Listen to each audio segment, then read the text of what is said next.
किसी भी घर की जिम्मेवारी उसके मुखिया के हाथ होती है, किसी गांव की जिम्मेवारी उसके प्रधान के हाथ होती है और किसी क्षेत्र की जिम्मेदारी उनके जनप्रतिनिधि के हाथ होती है। और ऐसे में यदि जनप्रतिनिधि को हुई महत्व ना मिले तो यहाँ कई बड़े सवाल खड़े होते हैं और इन सभी सवालों के हम जवाब खोजेंगे। हमारे साथ हमारे विशेषज्ञ जुड़ चुके हैं। वीरेंद्र सिंह जी हमारे साथ हैं, आपका स्वागत है कार्यक्रम में। आप वरिष्ठ अधिवक्ता हैं। हमारे साथ गौरव शुक्ला जी हैं, आप भी अधिवक्ता हैं तथा राजनीतिक मामलों की जानकारी रखते हैं। हमारे साथ उर्वशी जी हैं, आप रिपोर्टर हैं विंध्य फर्स्ट की। आप सभी का कार्यक्रम में स्वागत है। इसके पहले कि हम विंध्य के विधायक और मंत्री विषय पर चर्चा की शुरुआत करें, अपना पंच के शो में आइए देखते हैं ये रिपोर्ट।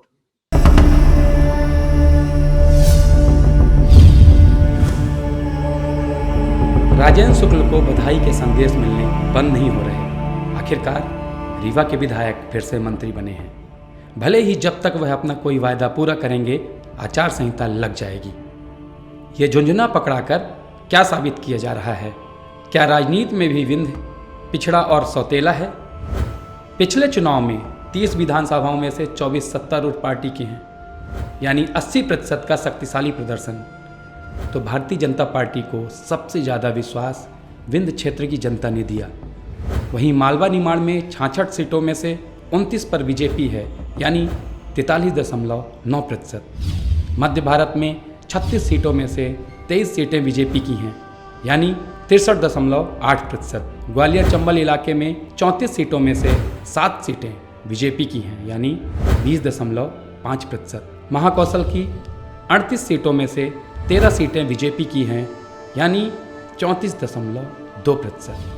बुंदेलखंड में 26 सीटों में से 14 पर बीजेपी है, यानी 53.8%। शिवराज जी के इस कार्यकाल में सबसे बड़ी उपेक्षा हुई विंध्य की। कोई नहीं चाहता था कि राजेंद्र शुक्ला जी को मंत्रिमंडल में स्थान मिले। मालूम था कि जब तक राजेंद्र शुक्ला जी को महत्व नहीं देंगे तो विंध्य का ब्राह्मण खास तौर पर असंतुष्ट है और वो कांग्रेस के साथ चला जाएगा। इतना जन समर्थन और विधायक देने के बाद भी विंध्य के नुमाइंदों को क्या मिला? 3 मंत्री और स्पीकर का पद। हाँ, राजेंद्र शुक्ल को मंत्री पद तब दिया गया है जब चुनाव सामने है। क्या यह काफ़ी है? आपके वोट का क्या मतलब है? अगर प्रदेश के सबसे पिछड़े, सबसे बेरोजगार, सबसे कमज़ोर क्षेत्र को सरकार में सबसे कम हिस्सेदारी मिले, आपको क्या लगता है विंध्य क्षेत्र के साथ इस तरह का भेदभाव क्यों किया गया?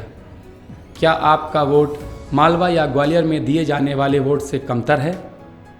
पिछले 20 साल से मोटे तौर पर एक ही पार्टी सत्ता में है और उसे विंध्य क्षेत्र का समर्थन, विश्वास, वोट लगातार मिलता रहा है। आपका वोट पार्टियां चाहती हैं, पर उसके बदले में क्या मिलता है आपको? लॉजिक से देखें तो जिस पार्टी का प्रदर्शन जहां दमदार रहा है वहां उसकी नुमाइंदगी भी उतनी ही मजबूत होनी चाहिए, पर विंध्य के साथ ऐसा नहीं हुआ। साल 2018 के चुनाव में कांग्रेस की 15 सालों के बाद वापसी हुई। कमलनाथ सरकार बनी, लेकिन ग्वालियर चंबल के 22 विधायक दल बदलकर भाजपा में शामिल हुए, जिससे कमलनाथ सरकार का 15 महीने में तख्त पलट हो गया और शिवराज सरकार फिर से सत्ता में काबिज हो गई। वो दिन दूर नहीं जहां पलटवार होने में समय लगेगा।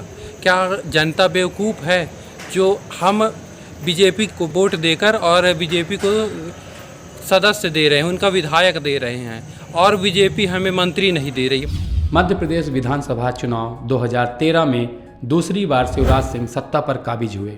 विंध्य के 16 विधायकों ने सरकार बनाई, जिनमें से 2 विधायक को मंत्री बनाया गया। वहीं मध्य भारत के 29 बीजेपी विधायकों में से 8 को मंत्री बनाया गया। बुंदेलखंड के 20 बीजेपी विधायकों में से 4 को मंत्री बनाया गया।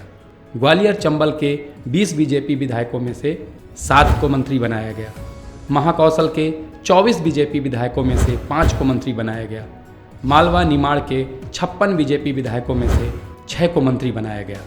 जनता का फायदा लेकर, जनता का वोट लेकर अपने हिसाब से प्रतिनिधि चुने जाते हैं, अपने हिसाब से प्रतिनिधियों को भेजे जाते हैं। वो चाहें तो उनको आगे लेके जा सकते हैं, लेकिन ऐसा नहीं होता है। कुछ विशेष जाति वर्ग के लोग ही वहाँ तक पहुँच पाते हैं, तो इसमें जनता के साथ तो विश्वासघाती होता है। मध्य प्रदेश विधानसभा चुनाव 2008 में फिर से भाजपा की सरकार बनी। विंध्य में 24 विधानसभा जीतकर शिवराज सिंह मुख्यमंत्री बने और 24 विधायकों में से मात्र 4 को ही मंत्री बनाया गया। वहीं मालवा के 41 विधायकों में से 12 को मंत्री बनाया गया। मध्य भारत के 25 बीजेपी विधायकों में से 5 को मंत्री बनाया गया। बुंदेलखंड के 15 बीजेपी विधायकों में से 7 को मंत्री बनाया गया। ग्वालियर चंबल के 15 बीजेपी विधायकों में से 5 को मंत्री बनाया गया। महाकौशल के 23 बीजेपी विधायकों में से 3 को मंत्री बनाया गया।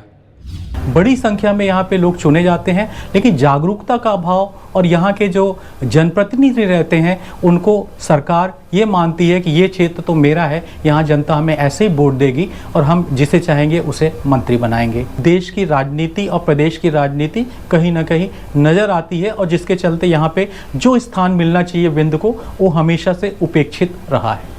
साल 2003 के मध्य प्रदेश विधानसभा चुनाव में भाजपा की सरकार आई, उमा भारती मुख्यमंत्री बनी और विंध्य में भाजपा के 19 विधायकों में से केवल 4 को ही मंत्री बनाया गया। वहीं मालवा निमाड़ के 51 बीजेपी विधायकों में से 9 को मंत्री बनाया गया। मध्य भारत के 29 बीजेपी विधायकों में से 7 को मंत्री बनाया गया। बुंदेलखंड के 20 बीजेपी विधायकों में से 7 को मंत्री बनाया गया। ग्वालियर चंबल के 22 बीजेपी विधायकों में से 4 को मंत्री बनाया गया। महाकौशल के 36 बीजेपी विधायकों में से 3 को मंत्री बनाया गया। कि विंध्य में विधायकों का दबदबा तो नहीं है, इसलिए कि दबदबा होता तो विंध्य में कई मंत्री होते। भारतीय जनता पार्टी का एजेंडा है, मोटिव है वो लोगों को गुमराह करने का। लीडरशिप की कमी होने के कारण मंत्रिमंडल में अपनी जगह नहीं बना पाते हैं और यही कारण है कि विंध्य हमारा अभी भी पिछड़ा क्षेत्र है और इतने विधायक होने के बावजूद भी मंत्रिमंडल में इनकी जगह नहीं बन पाती है। विंध्य को क्यों गंभीरता से नहीं लेता भोपाल या वहां बैठी सरकार? आपका वोट कीमती है और उसकी कद्र क्यों नहीं है? दिक्कत भोपाल में है या फिर विंध्य के प्रतिनिधि कमज़ोर पड़ गए हैं विंध्य को उसका हक दिलाने की लड़ाई में? अगर आप विंध्य के नागरिक हैं तो जाहिर है इस बात पर न सिर्फ गौर करेंगे बल्कि अपने जनप्रतिनिधियों से सवाल भी करेंगे। आखिर कौन है जो आपके बच्चों का हक आपसे छीन रहा है? पिछले 20 साल में ऐसा कैसे है कि न ढंग के स्कूल खुले, ना ही कोई ढंग का उद्योग खोला गया? वे कौन सी ताकतें हैं, कौन लोग हैं जो विंध्य को आगे बढ़ते नहीं देखना चाहते? आपको सोचना पड़ेगा। विंध्य का हक अभी मांगें या फिर चुनें गरीबी, बेरोजगारी और मुश्किलें? सोचिए, पूछिए, मांगिए, आपका हक है। चुप रहना विकल्प नहीं।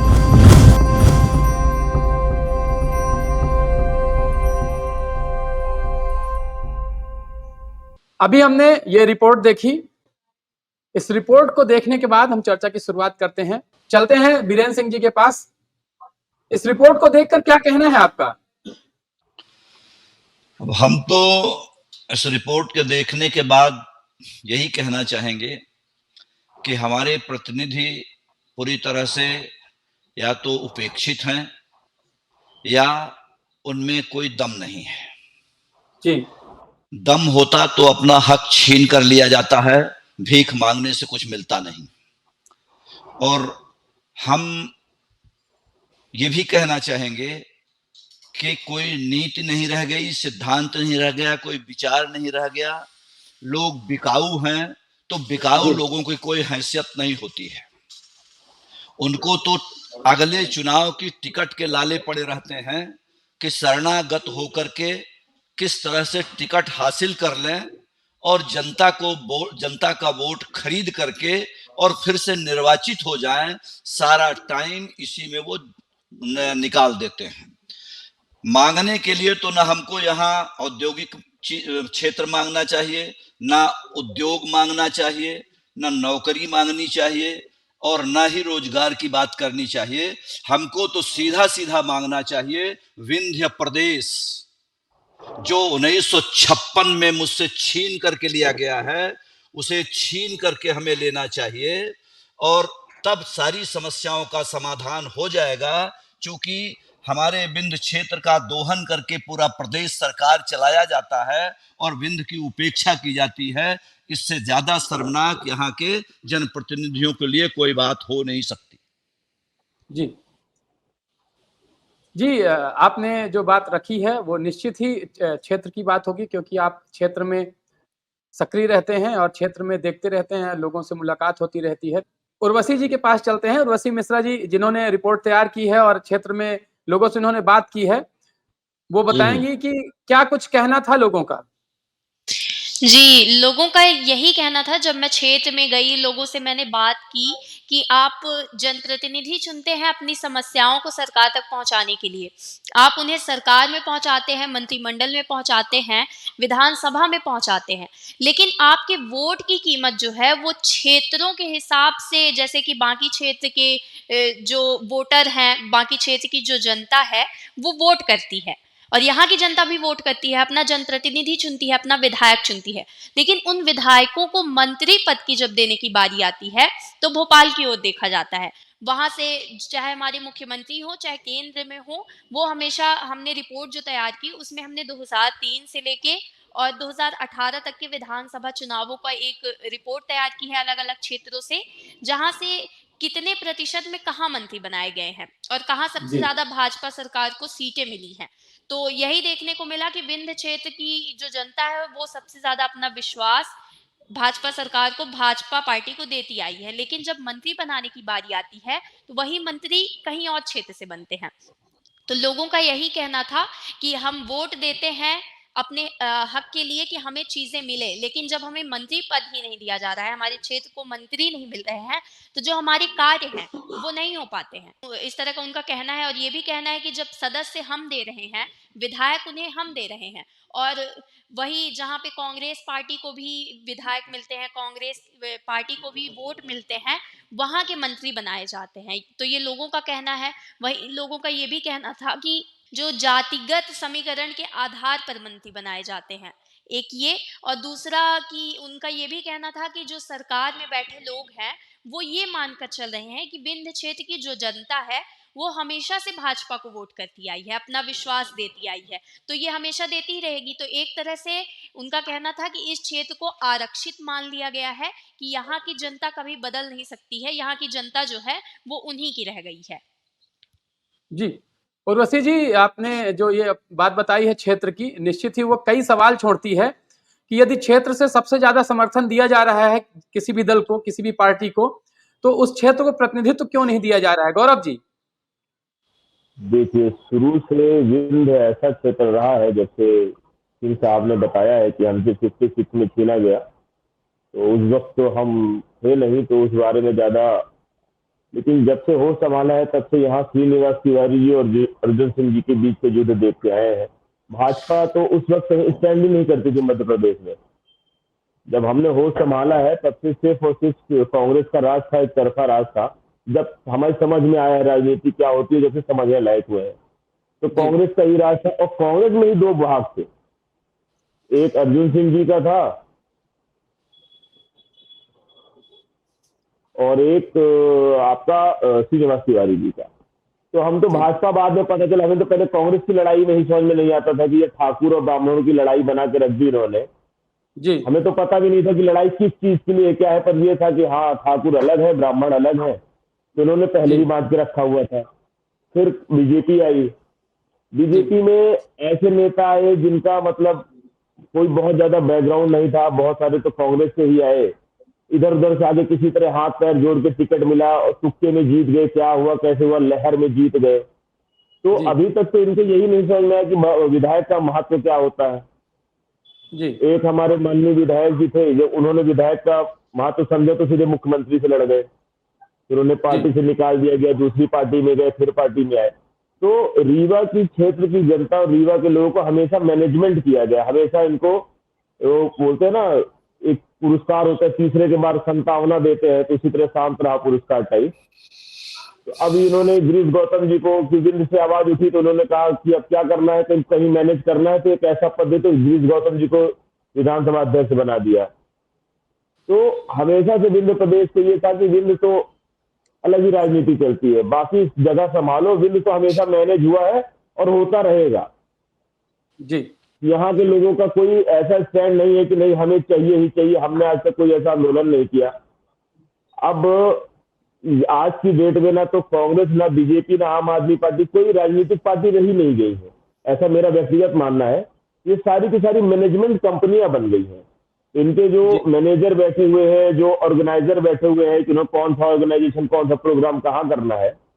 आप देखिए, प्रधानमंत्री के कार्यक्रम होते हैं, मुख्यमंत्री के कार्यक्रम होते हैं, तो रैलियां, और जैसे पहले वीरेंद्र सिंह जी के ने देखा होगा, जो बता रहे हैं, तो इनके टाइम में कैसी रैलियां होती थी, प्रधानमंत्री के भाषण कैसे होते थे, उनका स्वागत कैसे होता था आना। अब तो एक इवेंट बना हुआ है, आने के पहले जैसे पिक्चर लॉन्च होती है, ट्रेलर आता है, फिर उसका प्रमोशन करने के लिए आते हैं, तो वहां तो उन्होंने रैली का अनाउंस कर दिया, उसके लिए प्रमोशन चलते हैं, बैनर पोस्टर लगा के 4-6 लोग आके उसके स्टैंड करते हैं, फिर वो आके रैली करते हैं। तो अब वो राजनीति उस स्तर पे रही नहीं है, सारा का सारा एक बिजनेस बन चुका है, और एक हर पार्टी एक इवेंट मैनेजमेंट कंपनी बन चुकी है। इनमें सिर्फ इवेंट बनाना है, बस हर प्रोग्राम का एक इवेंट बनाना है, हो हल्ला मचाना है, और वास्तविक मुद्दे जो है उससे तो किसी का लेना देना ही नहीं है।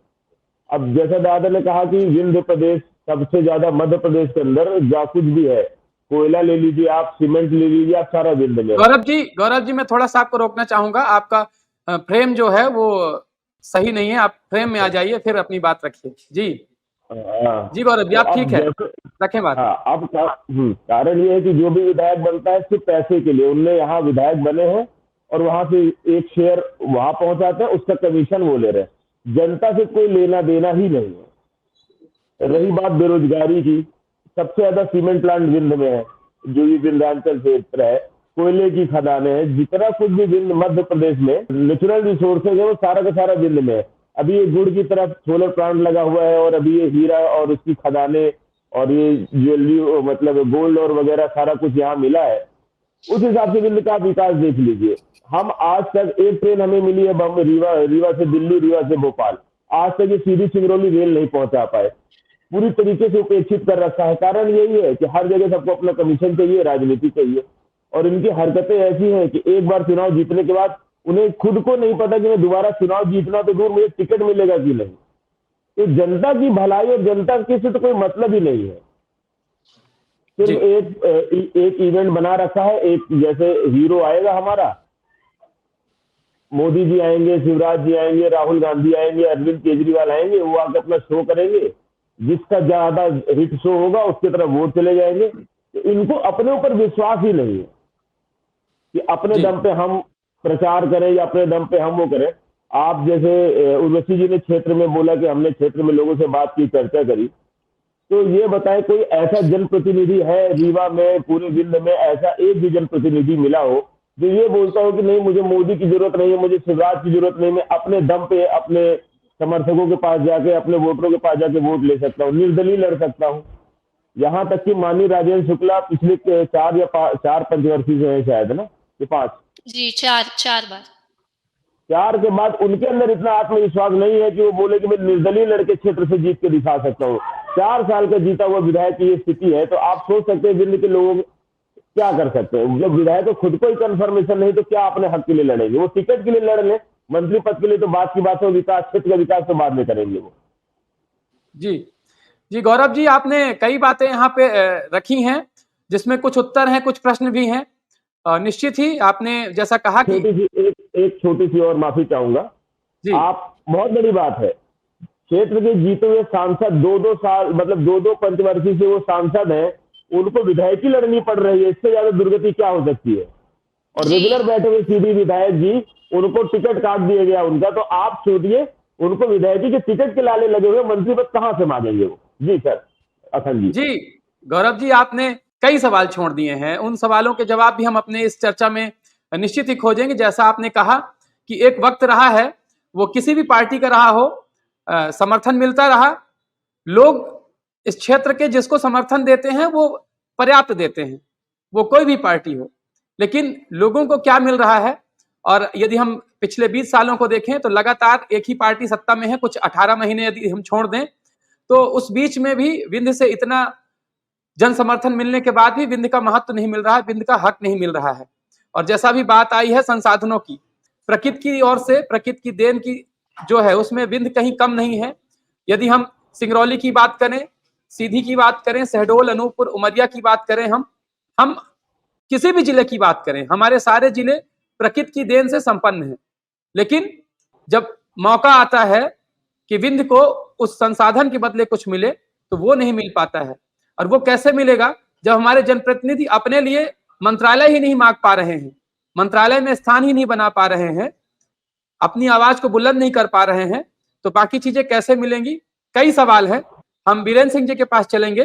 गौरव शुक्ला जी ने कई सवाल छोड़े यहाँ पर, उर्वशी जी ने कई बातें बताई हैं, क्या कहते हैं आप उन पर? शुक्ला जी ने जो कहा है वो पूरी तरह से सही है। मैं थोड़ा सा इससे शुक्ला जी के बात से इत्तेफाक रखता हूं कि श्रीनिवास तिवारी और अर्जुन सिंह में लड़ाई थी। ये दोनों की साजिश थी शुक्ला जी, लड़ाई नहीं थी। श्रीनिवास तिवारी और अर्जुन सिंह दोनों ये चाहते थे कि तुम ब्राह्मण को साध के रखो और हम ठाकुर को साध के रखें, बाकी जातियां अपने आप सध जाएंगी और दोनों को कांग्रेस से जोड़ के रखना है। ये इस बड़ी साजिश थी। पूरे राजनीतिक जीवन में केवल इस साजिश के साथ उन्होंने सत्ता चलाई है और यहाँ कांग्रेस का परचम लहराता रहा है और कभी किसी को भनक तक नहीं लगी कि दोनों में दुश्मनी। यही मानते रहे लोग कि इन दोनों में गंभीर दुश्मनी है और गाहे बगाहे जब कभी अवसर मिलता था मंच से श्रीनिवास तिवारी अर्जुन सिंह के खिलाफ कोई टिप्पणी कर देते थे और अर्जुन सिंह जी ये टिप्पणी कर देते थे कि बाल सफेद हो जाने से कोई नेता नहीं हो जाता। इसका महीनों चर्चा होती थी कि श्रीनिवास तिवारी की बखिया उधेड़ दी अर्जुन सिंह जी ने, जबकि दोनों की साजिश होती थी, वो एक दूसरे की साजिश से जुड़े हुए थे, कहीं कुछ विरोध नहीं था। आप देखें अर्जुन सिंह जी के जब लड़के अजय सिंह राहुल जी केरवा डैम में हिरण कांड में फंसे तो उनकी मदद किसने की? श्रीनिवास तिवारी ने। मामला नहीं काम होने दिया। श्रीनिवास तिवारी जब खुद फंसे विद्यापीठ कांड में भ्रष्टाचार के, तो अर्जुन सिंह ने सारी फाइलें गायब करवा दी, कोई जांच नहीं हो पाई।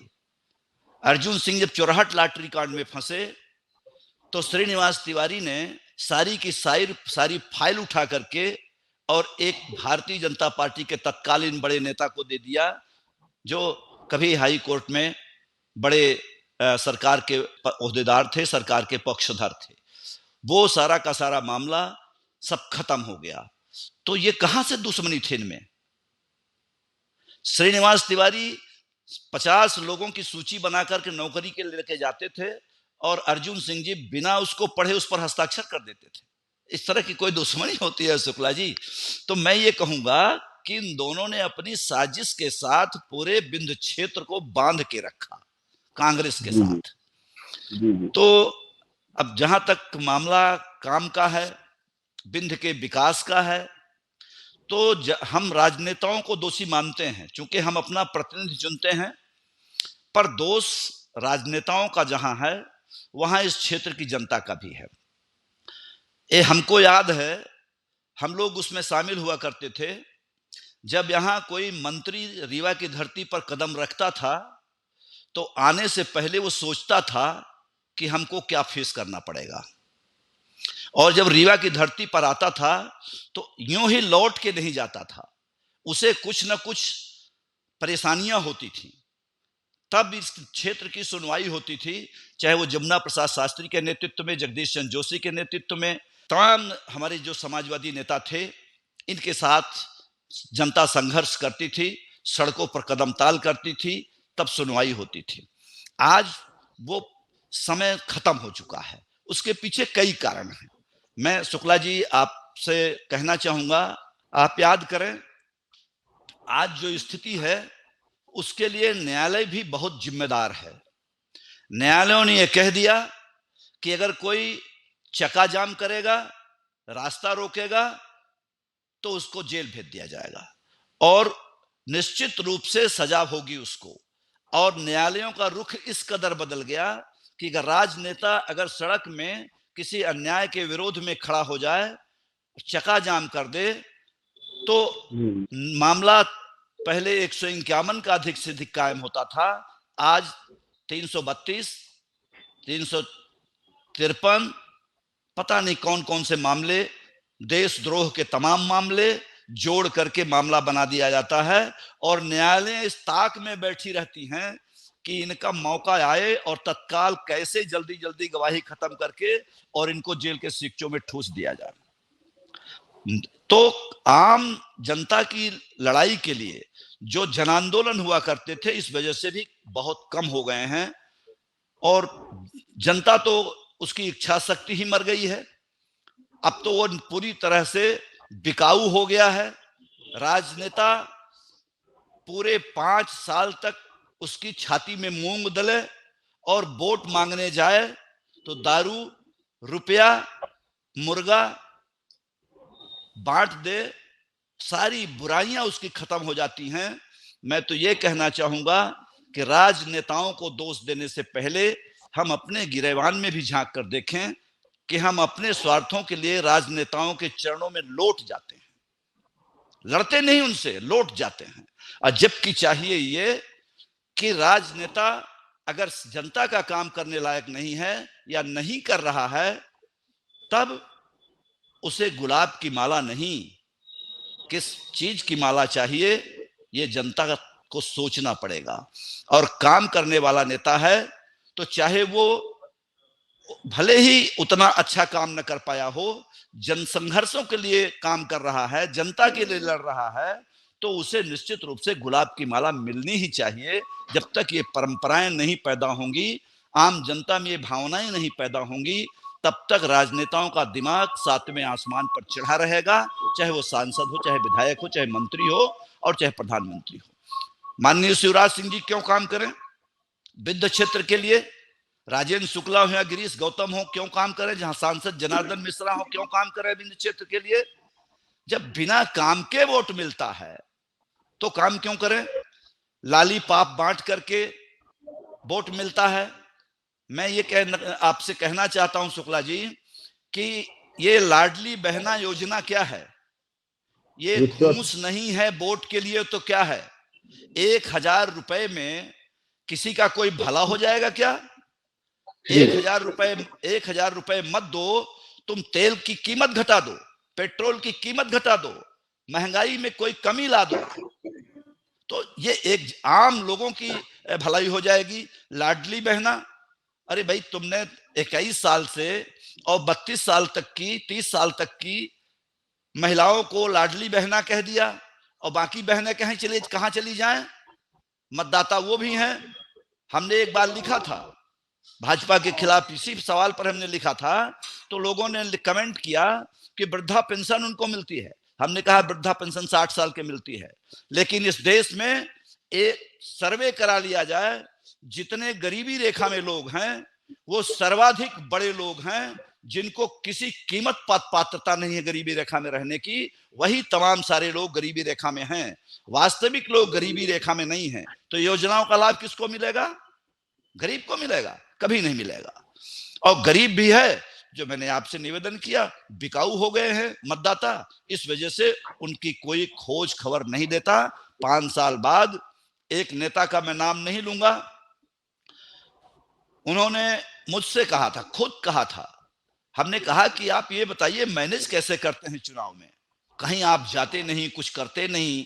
तो उन्होंने कहा कि मेरे मित्र, अब ये राज मैं आपको बता रहा हूं, खूब लूटो, खूब कमाओ, खूब जितना अधिक से अधिक भ्रष्टाचार कर सकते हो करो, और 5 साल तक मौज मस्ती करो, और 5वां साल जब चुनाव की घोषणा हो जाए तो उसका आधा रुपया जनता में बांट दो, फिर चुनाव जीत जाओगे। जी, ये हालत है। अब ऐसे में कैसे आम जनता को राहत मिलेगी? कैसे आम जनता, जब तक आम जनता खुद सचेत नहीं होगी, शुक्ला जी, कुछ होने वाला नहीं है। मैं ये कहना चाहता हूं। जी, वीरेंद्र सिंह जी ने जो अपनी बात रखी है उसमें कुछ बिंदु निकल के आते हैं कि हमें अपना ध्यान रखना होगा, हमें अपने मुद्दों की समझ रखनी होगी, हमें क्षणिक लाभ में नहीं फंसना होगा कि हमारे लिए क्षणिक लाभ क्या है और भविष्य हमारा किस में है, हमारे बच्चों का भविष्य किस में है, हमारे क्षेत्र का भविष्य किस बात में है, ये हमें ध्यान रखना होगा। ये हमारी जिम्मेवारी भी है। हम केवल हक लेने के लिए या क्षणिक लाभ लेने के लिए हम बड़े लाभ को ना भूल जाएं, अपने भविष्य को ना भूलें, ये हमें ध्यान रखना होगा।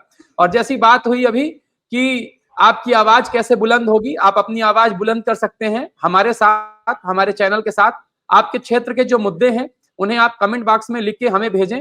यदि वो विंध्य के लिए महत्वपूर्ण होंगे, आपके लिए महत्वपूर्ण होंगे, हम उसे अपने कार्यक्रम में जरूर शामिल करेंगे, उस पर हम पड़ताल करके चर्चा भी करेंगे। साथ ही हमारे चैनल को आप लाइक कीजिए, शेयर कीजिए और सब्सक्राइब कीजिए। एक और विषय है, आज हमारा मूल बिंदु है विंध्य के विधायक और मंत्री पर, लेकिन हम विंध्य की जो कला और संस्कृति है उसको भी लेके बहुत जल्द कार्यक्रम प्रस्तुत करने वाले हैं। तो आप अपने उसके लिए सुझाव हमें दे सकते हैं कमेंट बॉक्स पर, और यदि आपका कोई वीडियो मैसेज है तो आप हमारी मेल आईडी पे उसे मैसेज कर सकते हैं, जो भी आपका विचार है वो भी भेज सकते हैं। ये जो अभी बातें निकल के आ रही हैं गौरव शुक्ला जी, ये कि जनता को भ्रमित किया जा रहा है और कोई भी हो जनता का इसमें लाभ नहीं हो पा रहा है। यदि अब हम देखें अपने प्राकृतिक संसाधनों की तरफ, कोयला देखिए आप, बिजली देखिए और वन संसाधन देखिए, आप प्रकृति की देन झरने देखिए, आप कहीं भी देखिए हम संपन्न हैं। लेकिन इन संसाधनों को उपयोग कौन कर रहा है? विंध्य में इन संसाधनों का उपयोग हो रहा है या विंध्य से बाहर इनका उपयोग हो रहा है? यदि विंध्य से बाहर हो रहा है तो उसके बदले जो राजस्व मिल रहा है उससे क्षेत्र में विकास कार्य क्यों नहीं किए जा रहे हैं? मैं आपको बता दूं कि विंध्य बेरोजगारी में पूरे मध्य प्रदेश में सबसे आगे है, विंध्य गरीबी में पूरे मध्य प्रदेश में सबसे आगे है, विंध्य में पलायन पूरे मध्य प्रदेश की अपेक्षा सबसे ज्यादा है, और विंध्य में जो नेतृत्व है, जो समर्थन है, वो भी सबसे ज्यादा है। उसके बाद भी यहाँ के लोग इतने कष्ट में जी रहे हैं। मूलभूत जो आवश्यकताएं हैं, रोटी कपड़ा मकान शिक्षा स्वास्थ्य के लिए अभी भी तरस रहे हैं। क्या कहना है आपका इस पर?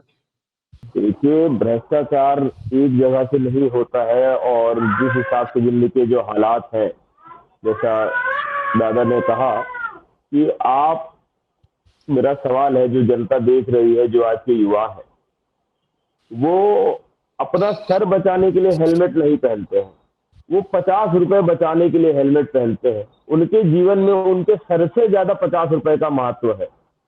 तो ऐसी जनता से आप क्या उम्मीद कर सकते हैं? और जहां तक रही बात दूसरी कि जो हमारे प्रतिनिधि हैं उनकी हिम्मत ले, तो उसके लिए हमें भी करना होगा, हमें कुछ इतना समर्थन देना होगा कि हमारे जो प्रतिनिधि उनके अंदर इतनी शक्ति आए, इतनी हिम्मत आए कि वो निर्दलीय अपने आप में इतनी शक्ति रखे कि मैं निर्दलीय लड़के जीत सकता हूँ, मेरे पास इतना समर्थन है। ये पार्टी का लोगो हट जाए ना, तो यहाँ के लोग भी कर सकते हैं। इन्हें पता है आज की डेट में आप रीवा संसदीय क्षेत्र ऐसा वो है कि बीजेपी से किसी को भी टिकट दे दो वो जीत जाएगा। यहाँ से लेकर दिल्ली तक की बात है, ये रिजर्व सीट चलती है। जो सेफ जिसको जिताना हो, भारतीय जनता पार्टी के राष्ट्रीय कार्यालय की बात है, मैं नाम नहीं लूंगा किसने कहा, किसके मुंह से बात हुई, जनार्दन मिश्रा जिससे पहले के लिए एक आध लोगों ने संपर्क किया था टिकट के लिए, तो मेरे वहां पे पूर्व युवा मोर्चा के राष्ट्रीय अध्यक्ष अनुराग सिंह जी से मैंने बात की थी, तो उन्होंने किसी के पास भेजा था उनको मिलवाने के लिए, जिंद से ही कुछ लोग गए थे टिकट के लिए, तो उन्होंने कहा कि वो सीट रिजर्व है, वो बहुत सेफ सीट है, उसमें से हमारे बड़े नेता लड़ सकते हैं। बड़े नेता, भारतीय जनता पार्टी के राष्ट्रीय पदाधिकारी भी अपनी सीट से सुरक्षित नहीं है, उन्हें भी सेफ सीट ढूंढते हैं वो कि मुझे भी सुरक्षित सीट मिल जाए तो मैं जीत जाऊं, उनमें तक संघर्ष करने की हिम्मत नहीं है। तो शुक्ला जी, जो आपने अभी बात रखी है विंध्य की जनता की और उसके समर्थन की, तो विंध्य की जनता की एक बात मुझे याद आ रही है कि ये उसी विंध्य की जनता है जिसने अपने राजा तक को बेदखल करके और एक सामान्य व्यक्ति को लोकसभा पहुंचाया। ये वही विंध्य है। समर्थन देने में, जनता साथ देने में कहीं पीछे नहीं है। जरूरी है कि जो लोग चुन के जाते हैं वो जनता का मुद्दा वहां दमदारी से रखें, जनता का जो हक है, जो मिलना चाहिए उन्हें, आप अतिरिक्त मत दीजिए, जो अधिकार है वो दिलवाइए, जो उनके हक का है वो दिलवाइए। वीरेंद्र सिंह जी को याद होगा वो वाकया जब ऐसा हुआ था विंध्य में कि विंध्य में जी राजा भी चुनाव हार चुके हैं, और जैसी अभी शुक्ला जी आपने बात कही है कि कोई हिम्मत नहीं रखता है, विंध्य के ही एक नेता हैं जो लगातार उन्होंने साबित किया है, किसी भी दल में जाके और कहीं से भी चुनाव लड़ते हैं और जनता के भी समर्थन लेके आते हैं, क्योंकि क्षेत्र की आवाज उठाते हैं वो। क्या कहना है आपका उसमें? आप नारायण त्रिपाठी जी के बारे में बोल रहे हैं शायद। जी, आप क्षेत्र की जानकारी रखते हैं तो निश्चित ही सही नाम ले रहे होंगे। मैं वो मैहर के लिए, देखिए वो मैहर जिला बनाने में कामयाब रहे, मैहर जिला बन जाएगा, उन्होंने आज भी काफी संघर्ष किया। आप रीवा में देखें, ये रीवा से सीधी सिंगरौली रेल लाइन जोड़ने के लिए उनको कितना संघर्ष करना पड़ा। हर बार आश्वासन लेके आते हैं। इन्होंने जब से भारतीय जनता पार्टी सत्ता में आई है, मैं भारतीय जनता पार्टी का राष्ट्रीय पदाधिकारी रहा हूं, मैं युवा मोर्चा में भी था, मैं पार्टी से सेटिस्फाइड होकर बात करता हूं कि इन्होंने विंध्य के लिए क्या किया। आवाज उठाने पे, बात करने पे हर सब डरे हुए हैं। किसी को नहीं पता कि मैं किससे बात करूं, मैं वहां जाऊंगा मुझे कब पार्टी से निकाल देंगे। तो ये स्थिति आज की डेट में निर्मित है भारतीय जनता पार्टी में। जी जी गौरव जी, गौरव जी आप पार्टी की आपके पास आ रहा हूँ गौरव जी, आपके पास आ रहा हूँ थोड़ा सा। जी, दादा ने बोला बात पूरी करें। आंदोलन करने वाली बात, तो हम भी इसी टीआरएस कॉलेज से पढ़े हुए हैं और हमने वो आंदोलन किए हैं कि हमने रोड जाम करके रखी। एसपी कलेक्टर को हमने अपने पास बुलाया है, हम आवेदन लेके नहीं गए हैं। अपर कलेक्टर आई थी, हमने मना कर दिया कि तुम्हें हम आवेदन नहीं देंगे, कलेक्टर को भेजो। तो यही विंध्य है, 2010-11 की बात है, हमने ये किया है। लेकिन आज की डेट में उसके बाद से एक छोटी सी इतनी बड़ी घटनाएं हो गई, इतना कुछ हो गया यहाँ की। जैसा आपने बोला कि कोर्टों का इस मामलों में जो हस्तक्षेप है वो नहीं होना चाहिए। आपने स्वतंत्रता छीन रखी है किसी को अपनी आवाज उठाने के लिए, अपने हक की लड़ाई लड़ने के लिए। जो कोर्टों का ये है, कोर्ट के पास ऑलरेडी इतना मैटर पेंडिंग है, उधर देखे, ये राजनीतिक मामलों में घुसने की आवश्यकता नहीं है। देखिए, ये आप लोग अधिवक्ता हैं, आप ज्यादा अच्छे से जानेंगे। हालांकि माननीय न्यायालय के कार्य जो हैं वो जनहित में ही होते हैं और उनका कहना है कि शांतिपूर्ण ढंग से आप अपनी बात रखें और उन बातों को आपकी सुना जाएगा। और जो भी है वो स्थितियां तो हैं। हम जो हमारे चर्चा का विषय है आज का, विधायक और मंत्री, यदि हम वर्तमान स्थिति देखें और विंध्य का आकलन कर रहे हैं हम जिस तरह से, तो यदि देखेंगे तो विंध्य में 4 बार के विधायक, 3 बार के विधायक और अच्छे वोटों से जीते विधायक भी दरकिनार किए गए हैं। और अभी हाल ही में एक प्रकरण आया है कि पार्टी ने 4 बार के विधायक का टिकट ही निरस्त कर दिया, उन्हें टिकट ही नहीं दिया है। तो ये स्थिति है, तो विंध्य की जनता भी ये देख रही है। इसमें वीरेंद्र सिंह जी क्या कहना है आपका? ये व्यक्तिगत उनके पार्टी का मामला है, किसको टिकट दिया, किसको नहीं दिया, क्यों काट दिया, इस पर तो मैं कुछ ज्यादा नहीं कहूंगा जी। पर मैं ये जरूर कहना चाहूंगा कि भारतीय जनता पार्टी में वास्तविक रूप से उस विचारधारा का, उस सोच और समझ का, जो उनकी रीतियां हैं, नीतियां हैं, उसका कोई भी नेता ना तो विधायक है और ना ही मंत्री है। उनको सबको श्रीफल साल दे करके सम्मानित कर दिया गया, वो सब अपने घर में बैठे हैं। ये खैरात के, चाहे वो कम्युनिस्ट पार्टी से हो, चाहे समाजवादी पार्टी से हो, चाहे समाज जनता दल से हो, चाहे कांग्रेस पार्टी से हो, ये सब वहां जो है पहुंच करके और सत्ता में है। तो जिसका जो कल्चर होता है वो वही होता है, बदलता नहीं है। लड़ने का समाजवादियों का कल्चर है, कम्युनिस्टों का कल्चर है, तो वो वहां जाकर के भी आपस में ही लड़ रहे हैं। भारतीय जनता पार्टी के विचारों से नहीं लड़ रहे हैं, भारतीय जनता पार्टी के लोगों से नहीं लड़ रहे हैं, न्याय के लिए नहीं लड़ रहे हैं, जनता को राहत देने के लिए नहीं लड़ रहे हैं। वो आपस में इस बात के लिए लड़ रहे हैं कि वहां से आने के बाद तुम कैसे प्रमुख हो, हम कैसे थोड़ा सा छोटे हो गए हैं। दोनों गए हैं दूसरी जगह से। भारतीय जनता पार्टी का तो उस विचारधारा का तो कोई आदमी है ही नहीं है। मैं क्षमा चाहूंगा शुक्ला जी, अन्यथा नहीं लेंगे। नारायण त्रिपाठी जी की जहां तक बात है, नारायण त्रिपाठी जी निश्चित रूप से हमारे मित्र रहे हैं। हम वो पार्टी में एक साथ काम किए हैं, समाजवादी पार्टी में, और एक साथ आंदोलन किए हैं। हम लोग कई बार शास्त्री जी वगैरह के साथ जेल गए हैं।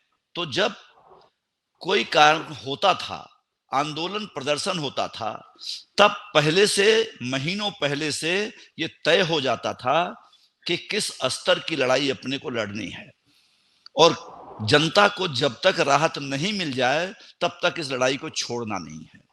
आज वो चीजें नहीं हैं। इस वजह से आम जनता का कोई सही मायने में अगर पूछे तो कोई प्रतिनिधि है ही नहीं। केवल वो अपने के लिए प्रतिनिधि हैं और अपने परिवार के लिए प्रतिनिधि हैं, अपने भलाई के लिए प्रतिनिधि हैं। आम जनता का कोई प्रतिनिधि वर्तमान में किसी भी दल में नहीं है।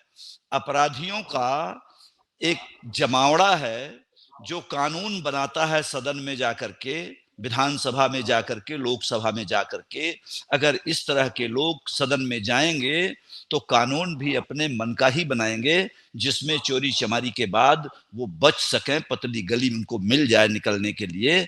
ये सारा देश के भीतर हो रहा है। और जब इस पर कोई चोट करता है, नैतिक और ईमानदार आदमी, चाहे वो न्यायाधीश हो, चाहे कोई राजनेता हो, चाहे किसी दल का हो, मैं किसी व्यक्ति विशेष की बात नहीं कर रहा हूं, तो उसको बड़ी ताकत से सारे के सारे भ्रष्टाचारी, चाहे वो किसी भी दल के हों, वो दबाने में लग जाते हैं। अपनी पार्टी का अगर कोई है तो उसको समझाने में लोग लग जाते हैं कि तुम देखो इस तरह की बात मत करो, नहीं पार्टी को नुकसान होगा। और सत्ता दल में है तो ईडी और सीडी भेज देते हैं, कुचल देते हैं। तो कौन अपनी आवाज बुलंद करेगा इस तरह से? हमने लोकतंत्र की तो ये बात नहीं है जो आज हो रही है देश के भीतर, प्रदेश के भीतर, सब जगह देखें आप। किसी भी, मैं किसी सरकार की बात नहीं कर रहा हूं, एक सरकार की बात नहीं कर रहा हूं।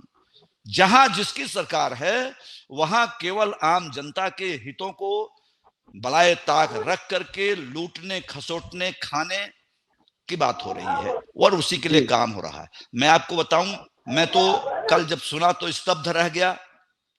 सत्ताधारी दल के, मैं नाम नहीं लूंगा, विधायक हैं, एक सीधी में घटना हुई बेलदह में, बेलदह में घटना हुई। एक नाबालिग लड़की के साथ एक लड़का लेके चला गया जबरदस्ती। अब जो शिकायत हुई है उस शिकायत पर मैं निवेदन कर रहा हूं। लेके चला गया, वहां डरा धमका करके उसका शोषण किया और फिर बाद में उसे घर भेज दिया। जब उस घर आकर के उसने अपने परिवार वालों को बताया तो उन लोगों ने जाकर के गुमशुदगी के पहले ही रिपोर्ट दर्ज कराई थी। और जब लड़की के आने के बाद थाना प्रभारी ने फोन करके उसे बताया, उसके माता पिता को, कि तुम्हारी लड़की आ गई है, आकर ले जाओ। और वो थाने गए तो उससे कोरे कागजों में समझौते पर दस्तखत बनवा लिया, सारे कागज पर दस्तखत करवा लिया और उस मामले को पूरी तरह से पुलिस रफा दफा करने पर लगी हुई है। ये किस तरह का सुशासन है? मैं जानना चाहता हूं कि ना तो महिलाओं की आबरू सुरक्षित है, ना तो महिलाएं घर से निकलें तो सुरक्षित हैं। कब कहां लूट हो जाए, कब कहां रेप हो जाए, कब कहां किसकी हत्या हो जाए, कोई गारंटी नहीं। आप घर वापस पहुंच जाएं तो परिवार के लोग राहत की सांस लेते हैं। ये हालत पैदा हो गई है, पर कहीं कुछ सुनने वाला कोई है नहीं। आप लेके जाएं तो कहेंगे हम दिखवाते हैं, और फिर इसके बाद किसी मंत्री, विधायक का, सांसद का फोन आ जाएगा और मामला ठंडे बस्ते में डाल दिया जाएगा। और जिसका कोई माई बाप नहीं है उसको उस मामले में फर्जी फंसा दिया जाएगा, जिससे मामले को ठंडा किया जा सके और किसी दूसरे गरीब आदमी का नाम जोड़ करके चालान पेश कर दिया जाएगा और वो न्यायालय से छूट जाएगा। ये हालत है पूरे देश के भीतर। तो नारायण त्रिपाठी जी से तो मैं उनके संघर्षों से वाकिफ हूं। नारायण त्रिपाठी जी अगर संघर्ष करें, थोड़ा सा उनके साथ विश्वसनीयता का संकट जरूर है। जब कई बार लोग, आदमी दल बदलता है, बार बार दल बदलता है, तो विश्वसनीयता का संकट पैदा हो जाता है। लेकिन वो बड़े संगठक हैं, भरोसेमंद व्यक्ति हैं, आम जनता के लिए, हितों के लिए लड़ते हैं, इसमें कोई संदेह नहीं है। तो मैं तो उनसे इस मंच के माध्यम से, आपके इस चैनल के माध्यम से आग्रह करूंगा कि वो पृथक विंध्य प्रदेश की लड़ाई को पूरी ताकत से लड़ें, बाकी संसार का सारा काम छोड़ दें तो विंध्यवासियों का भला होगा, इसमें कोई संदेह नहीं है। बिल्कुल, मैं अखंड प्रताप जी की बात से सहमत हूँ कि हमें विंध्य में, और विंध्य में तो विंध्य ही है, मतलब प्रॉपर रीवा और इधर मनीगवा, रीवा, मऊगंज, हमें नारायण त्रिपाठी जैसे नेता चाहिए, जिन्होंने कभी पार्टी को बहुत नहीं समझा, वो लोगों के लिए लड़ते रहे और उन्होंने इतना बना के रखा है कि उनके साथ उनके क्षेत्र का समर्थन है। वो किसी भी पार्टी में जाते हैं, लोगों का समर्थन उनके साथ है। मैं यही चीज कह रहा था। आज अगर वो निर्दलीय भी लड़ते हैं तो मुझे लगता है कि वो पार्टियों से भारी पड़ेंगे। हो सकता है क्योंकि आज के नया फैशन चल रहा है सर। अब हमें ब्रांड चाहिए, हमें एडिडास, रीबॉक और नाइकी, पूमा, वैसे पार्टियों का ब्रांड है। कांग्रेस, बीजेपी ब्रांड है। अब हमें ब्रांड पे जा रहे हैं ना, पूरा आईफोन हो गया, सैमसंग हो गया, तो आज का सारा ब्रांड पे चल रहा है। तो नेता भी ब्रांडेड ही चल रहे हैं कि ये आम आदमी पार्टी का ब्रांड लगा हुआ है, इन पे लोगो लगा हुआ है, ये भाजपा का लोगो लगा हुआ है, कहीं और इस पे कांग्रेस का लगा हुआ है। तो इन सबसे अच्छा क्या चल रहा है? फोन में आईफोन चल रहा है, एप्पल ब्रांडेड है सबसे बड़ा। पार्टी में बीजेपी ज्यादा बड़ा ब्रांड चल रहा है इस समय, इसमें बीजेपी का लोगो लगा वाला है तो बीजेपी को वोट दे रहे हैं। नारायण त्रिपाठी जैसे कैंडिडेट चाहिए और वैसा लोगों का भरोसा भी चाहिए उनके ऊपर। वो काम करते हैं तो उन्होंने भरोसा जीता है। हमारे यहाँ एक भी ऐसा नेता नहीं है, रीवा की 8वीं विधानसभा सीट में एक भी नेता ऐसा नहीं है जो अलग खड़ा हो जाए, आज अपने आप को अभी एक ब्रांड बता के तो उसके पीछे लोग खड़े हो जाए। राजेंद्र शुक्ला बीजेपी छोड़ के अगर निर्दलीय लड़ते हैं तो रीवा से हार जाएंगे वो, ये स्थिति है उनकी। अभी हल्ला हो रहा है कि वो मऊगंज जा रहे हैं, उनको मऊगंज भेजा जा रहा है।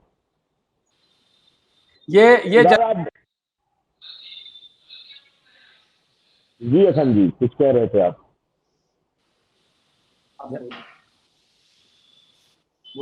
गौरव जी हम फिर से जुड़ रहे हैं आपसे, कुछ टेक्निकल इशू है। अच्छा तो मैं अब हमारी ये सिमरिया सीट है, सिमरिया सीट पे सिर्फ पैसे का खेल चल रहा है, कौन कितना पैसा देगा तो उसको टिकट मिलेगा, कांग्रेस बीजेपी दोनों से। यहाँ पे लोकसभा के लिए कैंडिडेट नहीं है।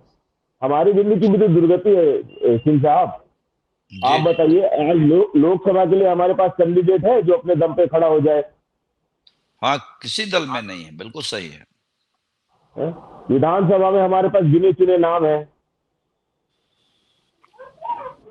हम और अभी तो ठीक था, मैंने लॉ कंप्लीट करी 2013 में, उसके बाद मुझे बाहर सर्टिफिकेट ऑफ प्रैक्टिस का एग्जाम देना पड़ा, उसके बाद मैं जाके प्रैक्टिस कर सकता हूँ। तो क्या नेताओं के लिए लिमिट नहीं बना रखी कि भाई पुराने हो गए नए के लिए कोई तो ऐसा कोर्स हो, कुछ करके आए जिनको जानकारी हो, ऐसे लोग तैयार हो। नए लोग राजनीति में जाना ही नहीं चाहते क्योंकि सिर्फ शोषण होता है। हमारे देश की इतनी जनसंख्या है, नियम बना दे कि 2 बार से ज्यादा तीसरी बार विधायक नहीं बनेगा, 2 बार से ज्यादा कोई मुख्यमंत्री नहीं बनेगा, 2 बार से ज्यादा कोई प्रधानमंत्री नहीं बनेगा, सांसद नहीं बनेगा। राज्यसभा का गठन किस लिए किया गया था? ताकि गैर राजनीतिक लोग राज्यसभा में आए और देश को आगे बढ़ाएं। यहाँ राज्यसभा का इस्तेमाल इन्होंने कर रहे, जो लोकसभा हार जाते हैं बड़े नेता है उनको उठा के राज्यसभा में भेज देते हैं। जी गौरव जी, आपने जो बात रखी है यहाँ पर वो निश्चित ही जनता की ओर से बात है रखी हुई है। जिन प्रदेश की इतना बड़ा हॉस्पिटल खोल रखा है, संजय गांधी हॉस्पिटल, कोई सुनवाई नहीं है, कोई कुछ नहीं है। मरीज पड़ा हुआ है, डॉक्टर रात को 1 बजे तक अपने घर के क्लिनिक में पेशेंट देख रहा है, सुबह उसको भी क्लास लेनी है, ओपीडी देखनी है, कोई सुनवाई नहीं है, कोई दिखवाई नहीं है। मैं यही कह रहा हूं कि हम कहाँ बहुत पीछे है। मेरी दादा से आप टेक्निकल इशू से आप शायद बाहर में मेरी बात हो रही थी कि हमारे पास विंध्य क्षेत्र में, मतलब ये रीवा जिले के अंदर, रीवा संभाग में अगर लोकसभा कैंडिडेट की बात करें तो हमारे पास कोई भी ऐसा व्यक्ति नहीं है लोकसभा का जिसके पास पार्टी का लेवल ना हो तो वो जीत जाए। और पार्टी का लेवल लेके भी कोई इतना बड़ा नेता नहीं है जो लोकसभा जैसी सीट में। तो आप सोचिए देश का क्या हाल होगा। ये राजनीति। गौरव जी, ये बात आपकी जो ये बात है वो ये बताती है कि लोग क्षेत्र में जनता के बीच में कितने सक्रिय हैं। यदि लोग सक्रिय होते, जनता की बात सुनते, उनकी बात को समझते, तो जनता उन्हें समर्थन भी देती। जनता उन कार्यों को कभी नहीं भूलती है जो जनता के हित में किए जाते हैं या जनता के लिए किए जाते हैं। आपको भी ऐसे जनप्रतिनिधि याद होंगे, वो अभी हो या ना हो। वीरेंद्र सिंह जी को भी ऐसे जनप्रतिनिधि याद होंगे जिन्होंने जनता की बात को जी पूरे बल के साथ रखा है, तो उन्हें लोग आज भी याद करते हैं, वो किसी भी पार्टी के हों, किसी भी दल के हों। बिल्कुल। तो महत्वपूर्ण ये है कि क्षेत्र की जनता के बारे में सोचा जाए। और जो अभी बात आई थी नारायण त्रिपाठी जी की, तो हम किसी पार्टी का, किसी व्यक्ति की बात नहीं कर रहे हैं। जो आपने बात रखी थी केवल कि लोग सोचते ही नहीं है, क्षेत्र का जो मुद्दा है वो महत्वपूर्ण है हमारे लिए। हमारे क्षेत्र का जब विकास होगा तो हमारा विकास तो होगा ही, हम क्षेत्र में ही रह रहे हैं तो हमारा भी विकास होगा। तो जो व्यक्ति क्षेत्र की विकास की बात करता है उसको जनता याद रखती है। ये लोग नहीं भूलते हैं, कभी भी नहीं भूलते हैं। लोगों को लगता है जनता भूल जाती है, जनता सब कुछ याद रखती है। हाँ, कुछ क्षणिक लाभ होते हैं जिनमें लोगों को भ्रमित भले आप कर दें, लेकिन वो बातें याद रहती हैं और आप आंख से आंख मिला के जवाब नहीं देख सकते हैं क्षेत्र में जाके। इसलिए जरूरी है कि हम जनता के हित में सोचें। और गौरव जी को सुन के अच्छा लग रहा है कि वो अपनी पार्टी लाइन से बाहर की भी बातें कर रहे हैं। भले उनकी विचारधारा या उनकी सदस्यता किसी भी पार्टी की हो, किसी भी दल की हो, लेकिन वो क्षेत्र की बात कर रहे हैं। वीरेंद्र सिंह जी क्षेत्र की बात कर रहे हैं। हमारा जो मूल विषय है कि विंध्य को उसका महत्व मिलना चाहिए। विंध्य क्षेत्र जो हमारा पूरा है, रीवा संभाग, शहडोल संभाग, जितने भी जिले हैं हमारे, तो उनका महत्व मिलना चाहिए। जब हम संसाधन देने में कहीं पीछे नहीं है और भगवान ने भी हमें नहीं कमी की है देने में, तो अब जब मानव के हाथ में जो बातें हैं, सरकार के हाथ में जो बात है, उसमें ध्यान दिया जाना चाहिए, उस बात को रखा जाना चाहिए। हम उर्वशी जी के पास चलेंगे। उर्वशी जी बहुत देर से जुड़ी हुई हैं हमसे। जनता की क्या कुछ और बातें रह गई उर्वशी जी, जो जनता की के सवाल थे, जनता की बात थी, बताएं। जी बिल्कुल। जनता में एक और बात का बड़ा ही तेजी से बहुत सारे लोगों ने मुझसे ये कहा कि यहाँ पर जो है लीडरशिप की कमी है, नेतृत्व का अभाव है। जो प्रतिनिधि हैं भी वो क्षेत्र में जाना पसंद ही नहीं करते हैं। यानी जब चुनाव आते हैं 5 सालों में, तब उन्हें जनता की याद आती है, तब वो जनता के पास जाते हैं अपने वोट के लिए। सिर्फ वोट के लिए ही जनता को याद किया जाता है। और अगर देखा जाए तो लोगों का ये भी कहना है एक तरह से कि जो विधायक, जो जनप्रतिनिधि वो चुनते हैं, तो सिर्फ वो इसलिए चुनते हैं कि ये ऑप्शन है, अगर इसे नहीं चुनेंगे तो किसे चुनेंगे। तो ये भी कहना है लोगों का कि जब तक, जो हमारे विशेषज्ञ थे उनका भी ये कहना था जिनसे हमारी बात हुई, उन्होंने भी ये कहा कि जब तक एक अच्छा, एक बेहतर नेता नहीं चुना जाएगा, एक बेहतर आदमी को जनता चुन के और उस जगह पर नहीं पहुंचाएगी, तब तक इस क्षेत्र का विकास नहीं हो पाएगा। वहीं अगर देखा जाए तो राजेंद्र शुक्ला जी को अभी मंत्री बनाया गया है, तो जनता ये खुद, उन्होंने, जब मैंने उनसे सवाल किया कि अभी हमारे राजेंद्र शुक्ला जी को मंत्री बनाया गया, तो क्यों बनाया गया है, आपको क्या लगता है, तो उनका यही कहना है क्यों बनाया गया है, ब्राह्मण वोट है विंध्य क्षेत्र में। अगर उन्हें मंत्री नहीं बनाया जाता तो रीवा की जो ब्राह्मण वोट बैंक है वो कम हो जाते। अगर उन्हें मंत्री ही बनाना था तो पहले मंत्री बना देते। इस 3 सालों में मंत्री क्यों नहीं बनाया गया, वो भी चुनाव के 2.5 महीने पहले मंत्री बनाया गया। क्या कर पाएंगे वो, अब तो आचार संहिता लगने वाली है। तो इस तरह से जो राजेंद्र शुक्ला जी को मंत्री बनाया गया है, इसमें लोगों का ये बड़ा बयान है, लोगों का ये बड़ा एक कहना है, जितना वो समझ सकते हैं उसमें उन्होंने यही कहा कि ब्राह्मण वोटों को साधने के लिए राजेंद्र शुक्ला जी को मंत्री बनाया गया है, ना कि इस वजह से कि उनको मंत्री पद का हक दिया गया सरकार में, या उनको विकास करने के लिए, विंध्य क्षेत्र का विकास करने के लिए मंत्री पद दिया गया है।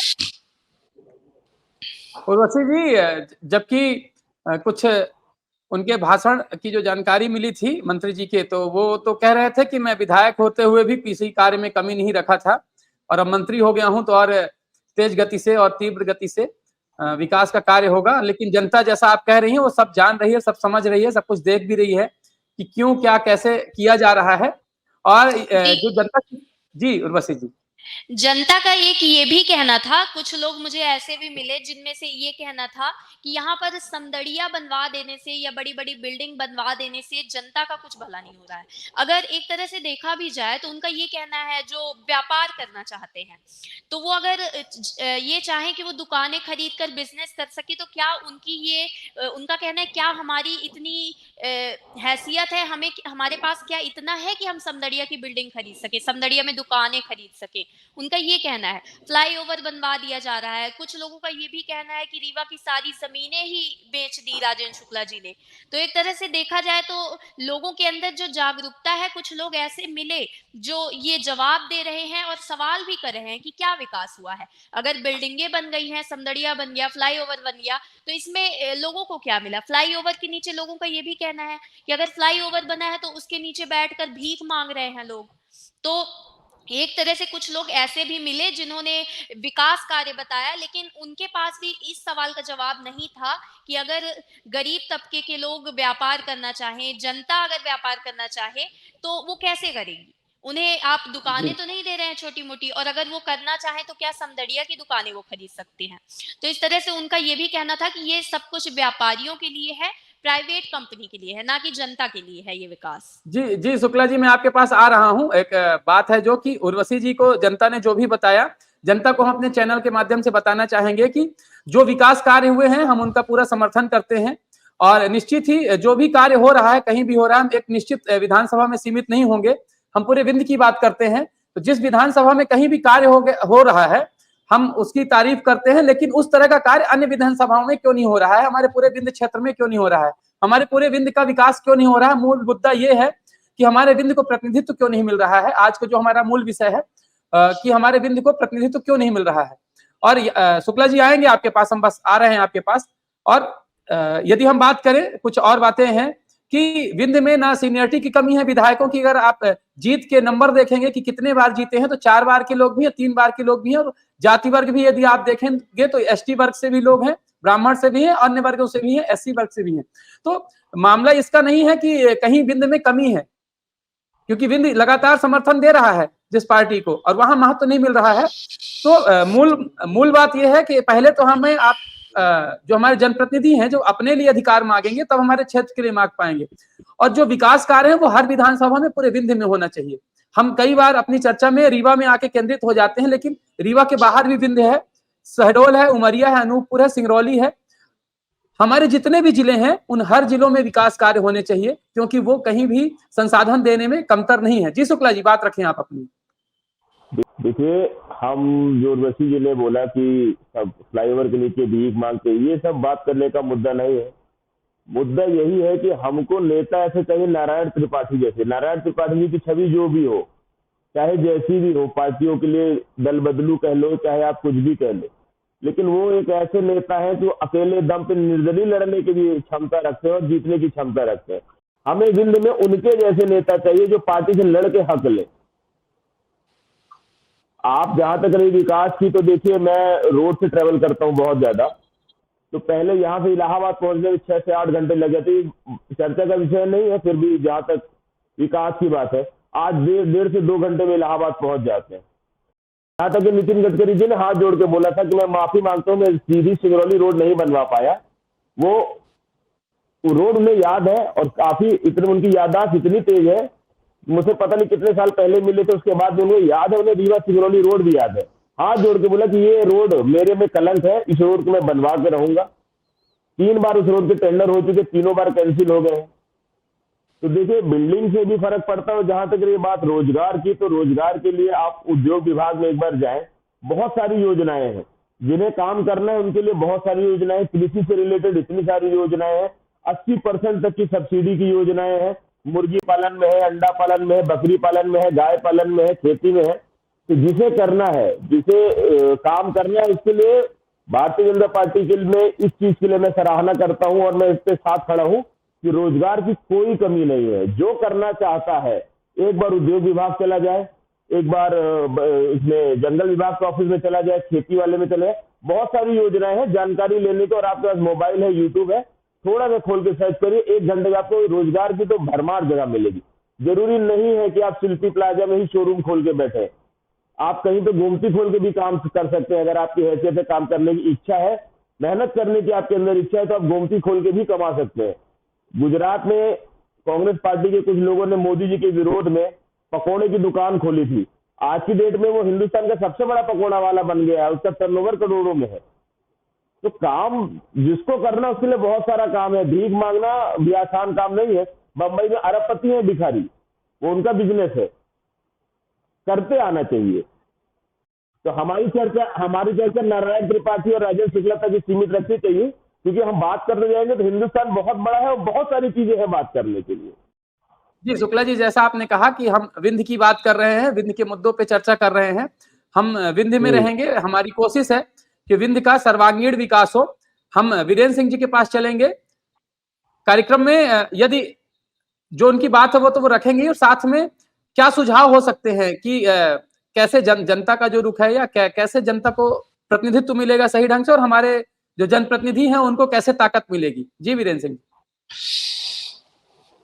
तो मैं इसमें थोड़ा सा शुक्ला जी से सहमत नहीं हो पा रहा हूं रोजगार के संबंध में। शुक्ला जी ने कहा कि भारतीय जनता पार्टी में रोजगार की कोई कमी नहीं है, और जो पकौड़ा वाला था बड़ा आदमी हो गया, तो यहाँ तो चाय वाला प्रधानमंत्री हो गया। तो उसके लिए हम लोग थोड़ा सा अलग बात कर रहे हैं। रोजगार कहीं नहीं है, वास्तविकता यह है शुक्ला जी, केवल कागज में है, नीतियों में है, और केवल दफ्तरों में है। आप उद्योग विभाग चले जाएं तो एक लड़के की जानकारी मुझे है जो मेरे पास आया था, अखबारों में रिपोर्ट भी छपी थी कि उद्योग विभाग ने उसको कर्जा दिया और आधा खा लिया, आधे में उसको बिजनेस चलाना था और बिजनेस उसका चला नहीं, तो वो आत्महत्या करने के लिए तैयार है, बैंक का कर्जा नहीं पटा पा रहा है। तो जब आपका कोई नियंत्रण अपने कर्मचारियों पर नहीं है, अपने कार्यालयों पर नहीं है, सरकार भ्रष्टाचार में लिप्त है, मैं तो ये कहूंगा कि कांग्रेस का भ्रष्टाचार उफान पर था, तो ये भाजपा का भ्रष्टाचार तो राम जाने कितने बार उफान पर आया और कितना उफान होगा ये राम जाने। देखिए, जहां तक आम जनता का प्रतिनिधि हो, इसके लिए आम जनता का काम हो, इसके लिए जब हम भ्रष्ट लोगों को चुनेंगे, जातीय आधार पर लोगों को चुनेंगे, भाई भतीजे के आधार पर लोगों को चुनेंगे, तो निश्चित रूप से हमको अच्छे जनप्रतिनिधि नहीं मिलेंगे। और जनता की जिम्मेदारी है कि अच्छा जनप्रतिनिधि चुने। जनप्रतिनिधि खुद अच्छा नहीं हो जाएगा कि वो बहुत अच्छा आदमी है तो अपने आप जनप्रतिनिधि बन जाएगा, विधायक बन जाएगा, सांसद बन जाएगा और जनता की सेवा करने लगेगा। रुपया बांटने के उसके पास नहीं है। आदमी बहुत अच्छा है तो वो उस सदन तक पहुंच ही नहीं पाता जहां वो लोगों की सेवा कर पाता है। तो जनता को यह तय करना पड़ेगा कि बेईमानों को नहीं चुने। जो निश्चित रूप से ये समझने की जरूरत है कि जो आज रुपया बांट करके, दारू बांट करके, मुर्गा बांट करके, मुर्गा की होटल खोल करके वोट हासिल करना चाहता है, वो हमारी क्या दुर्गति करेगा, इसकी भनक उसको नहीं है कि आम जनता को, उसको है, लेकिन उसको अपना तात्कालिक, जैसे मैंने आपसे निवेदन किया था कि तात्कालिक लाभ उसको दिखता है कि एक घर में 20 वोट हैं तो 500 वोट के हिसाब से ये रकम पकड़ो और वोट हमको चाहिए। इस पर अगर वोट होगा तो जनप्रतिनिधि इसी तरह के चुन के आएंगे और हमारी उपेक्षा भी इसी तरह की होगी, क्षेत्र की उपेक्षा भी इसी तरह से होगी, हमारे हितों की उपेक्षा भी इसी तरह से होगी। ना तो रोजगार मिलेंगे, ना अच्छी शिक्षा मिलेगी, ना अच्छा व्यापार मिलेगा, ना अच्छा स्वास्थ्य मिलेगा, सारी जगह इसका प्रभाव पड़ेगा। और मैं तो ये कह रहा हूं, मुझे कहने में संकोच नहीं हो रहा है, ये जरूर है कि आज ये अस्तर राजनीति का हो गया है कि अपने विरोधी को शांत कर दिया जाए। अगर उसका विरोध करता है लगातार तो उसको शांत करने के लिए किस हद तक राजनेता चला जाता है, इसकी कल्पना आज कम से कम हम करें तो बड़ा मुश्किल है कि कर पाए। मैं आपसे कह रहा हूं, लोकतंत्र में भी वही राजा, राजतंत्र में भी वही राजा, तो जनता का आदमी राजा कब बनेगा? जनता का आदमी राजा नहीं बन पाता। कहीं सिंधिया जी आ रहे हैं, कहीं दिव्यराज सिंह जी आ रहे हैं, कहीं पुष्पराज सिंह जी आ रहे हैं, कहीं श्रीमंत आ रहे हैं, कहीं कोई आ रहा है। अब साहब मैं बता रहा हूँ, रीवा की हाल बता रहा हूँ, मैंने लड़ाई को लड़ा है और मैंने सिविल सूट फाइल किया है कोर्ट में, आज भी चल रहा है, हाई कोर्ट से स्टे है और यहाँ तालाब खोद करके बेचा जा रहा है। लखौरी बारात तालाब की हालत देख लीजिए, आप चले जाइए वहां। कलेक्टर से हम लोगों ने शिकायत किया, सिविल कोर्ट फाइल किया, दस्तावेजों का, इसी कलेक्ट्रेट से दस्तावेजों की हेरा फेरी करके वो तालाब का समतलीकरण किया जा रहा है। हमारे राज परिवार के, मैं उनको याद करूंगा और उनको धन्यवाद दूंगा, उनका सम्मान करूंगा, जिन्होंने लखौरी बाग तालाब नहीं, सैकड़ों हजारों तालाब बना करके आम जनता के निस्तार के लिए दिया था। आज उनके वंशज उस तालाब को समतलीकरण करके बेचने में लगे हुए हैं। आम जनता लड़ रही है, कोई सुनवाई के लिए तैयार नहीं है। हम लोग जब गए कलेक्टर के पास, एसपी के पास, यहाँ डॉक्टर एनसी चौरसिया को उसको बेच दिया गया। डॉक्टर एनसी चौरसिया ने 58 एकड़ जमीन पर कब्जा कर लिया, तार फेंसिंग कर दी। वो लड़ाई हम लड़े हैं, हमारे समाजवादियों ने लड़ी है। तो जब जाकर के हम लोगों ने, कलेक्टर, एसपी सब आधे दिन की छुट्टी में, कोई नोटिस लेने के लिए, अर्जी लेने के लिए तैयार नहीं था साहब। तो हम लोगों ने घोषणा किया कि आम जनता अपनी लड़ाई खुद लड़ेगी और जाकर के 10,000 लोग वहां पहुंचे और उस कंक्रीट के पूरे तार फेंसिंग को उखाड़ करके फेंक दिया और आम निस्तार में वो तालाब बहाल हो गया। आज भारतीय जनता पार्टी के शासनकाल में कोई सुनने के लिए तैयार नहीं है। उनका विधायक ही उस तालाब को बेच रहे हैं, उनके पार्टी के लोग उस तालाब को समतलीकरण करके बेच रहे हैं। हम लोग गला फाड़ फाड़ के चिल्ला रहे हैं, कोई सुनने के लिए तैयार नहीं है। यह है भारतीय जनता पार्टी का सुशासन। तो मैं कहूंगा कि इसमें दल की कोई बात नहीं है, इसमें केवल आम जनता के हितों की बात हो, उसको सुरक्षित रखे। वो भारतीय जनता पार्टी राज करे या कांग्रेस राज करे, हमको इससे कोई परहेज नहीं है, पर आम जनता का प्रतिनिधि हो, इसके लिए जरूर हम चाहते हैं कि ऐसे व्यक्ति चुन करके आए जो इन सवालों को आम जनता के हितों के लिए लड़ सकें। मैं ये कहूंगा शुक्ला जी कि मैं आपके जहन में भी बात डालना चाहता हूं कि रीवा शहर के भीतर लखौरी बाग तालाब, चूंकि आप सत्ता दल के हैं, लखौरी बाग तालाब को समतलीकरण करके बेचा जा रहा है और कलेक्टर ने उस पर प्रतिबंध लगाया था। यही जो वर्तमान कलेक्टर, इन्होंने, हमने शिकायत किया, प्रतिबंध लगाया था उन्होंने। रात को काम बुलडोजर चलते थे तो उन्होंने वहां बैठा दिया, आपका गार्ड बैठा दिया। तो ऊपर से मुख्यमंत्री जी का या किसका निर्देश आ गया तो कलेक्टर साहब एक कोने में बैठ गई और वो कह रही हैं कि अब हम उसको दिखवाते हैं, इसके अलावा उनके पास कोई शब्द नहीं है। तो ये स्थिति है, ये दयनीय स्थिति। वहां कम से कम 10-12 गांव के लोग जो निस्तार करते हैं उस तालाब में, साहब आम निस्तारी तालाब है। तो ऐसे नए बस स्टैंड के पास वो पूरा शारदापुरम कौन सा एरिया बोला जाता है, इधर रतहरा के पास, चूना भट्टा के पास, वो पूरा तालाब बिक गया, पूरा प्लाटिंग हो गया, वहां लोग रहने लगे। और तो आप समझ लीजिए कांग्रेस के जमाने में भी सारे तालाब बिके। कांग्रेस के नेताओं ने तालाबों में कब्जा कर लिया, सोसाइटी बड़े बड़े अट्टालिकाएं खड़ी कर दी। आज भी आप चले जाएं, ये जो आपका चिरोला मंदिर है उसके आगे थोड़ा सा चले जाएं, तमाम कितने तालाब हैं। और ये दल सागर तालाब इतना बड़ा तालाब है। जब तक लोग अपने इसके लिए जागरूक नहीं होंगे, जैसा आपने कहा कि 500 रुपए गिन रहे हैं कि मेरे घर में 20 लोग हैं, 500 रुपए के हिसाब से मुझे पैसा चाहिए, जब तक उन्हें अपनी, शुक्ला जी मैं क्षमा चाहूंगा शुक्ला जी, जो लड़ाई जनता लड़ना भी चाहती है मैं यही कह रहा हूँ, मैं आप ही की बात, सरकार सख्ती से दबा देती है। जो सरकार सुशासन की बात करती है वो सरकार सख्ती से दबा देती है।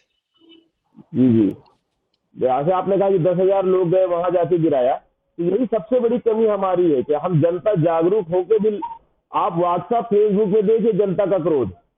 आप अगर लड़ाई लगवाएंगे तो ये अमेरिका चाइना के व्हाट्सएप और फेसबुक पे जीत जाएंगे, और अगर असल में लड़ाई लड़ने की, सड़क पे आके लड़ने की आप बात करेंगे तो 10 आदमी खड़ा नहीं होगा कहीं पे।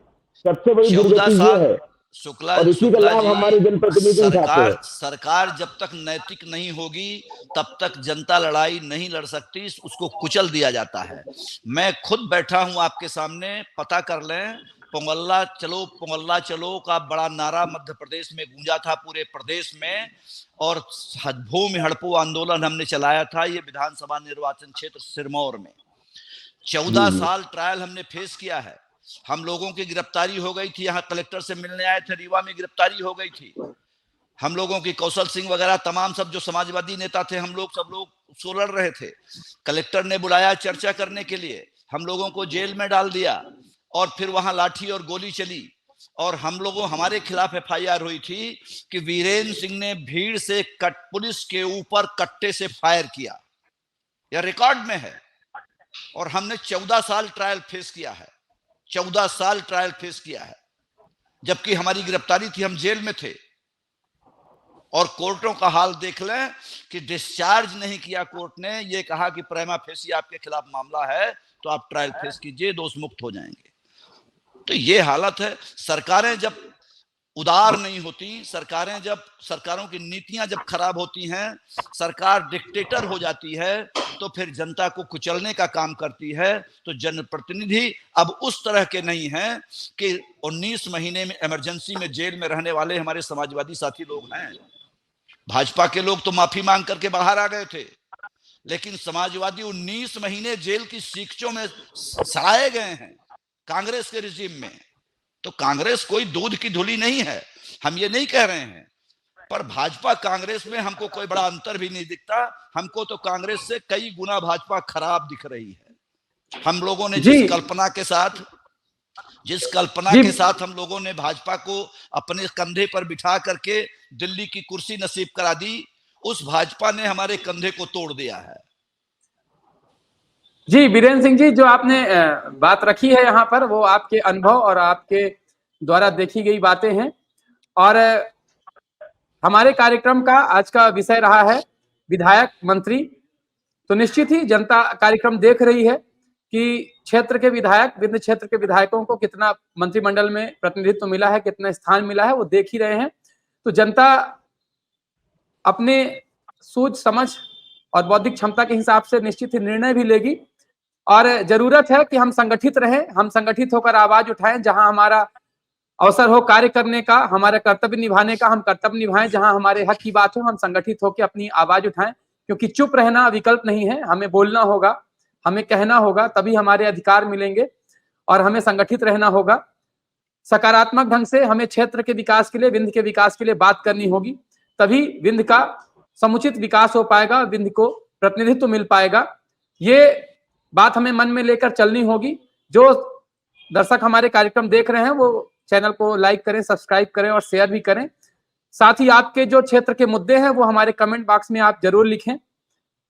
संस्कृत और कला से जुड़ी जो बातें हैं, जो विचार हैं आपके मन में, वो भी आप कमेंट बॉक्स में लिखें। साथ ही आपके वीडियो मैसेज यदि हैं तो उन्हें आप हमारी ईमेल आईडी में मेल कर सकते हैं। हम उन्हें अपने कार्यक्रम में जरूर शामिल करेंगे। अपना पंचे के कार्यक्रम में हमारे विशेषज्ञ हमसे जुड़े, वीरेन्द्र सिंह जी हमसे जुड़े, आपका बहुत बहुत धन्यवाद। गौरव शुक्ला जी, आपका बहुत बहुत धन्यवाद। और उर्वशी मिश्रा जी, आपने रिपोर्ट तैयार की और आपने बात रखी जनता की, आपका भी बहुत बहुत धन्यवाद। आज के लिए कार्यक्रम में बस इतना ही। कल मिलेंगे नए विषय के साथ। तब तक के लिए नमस्कार।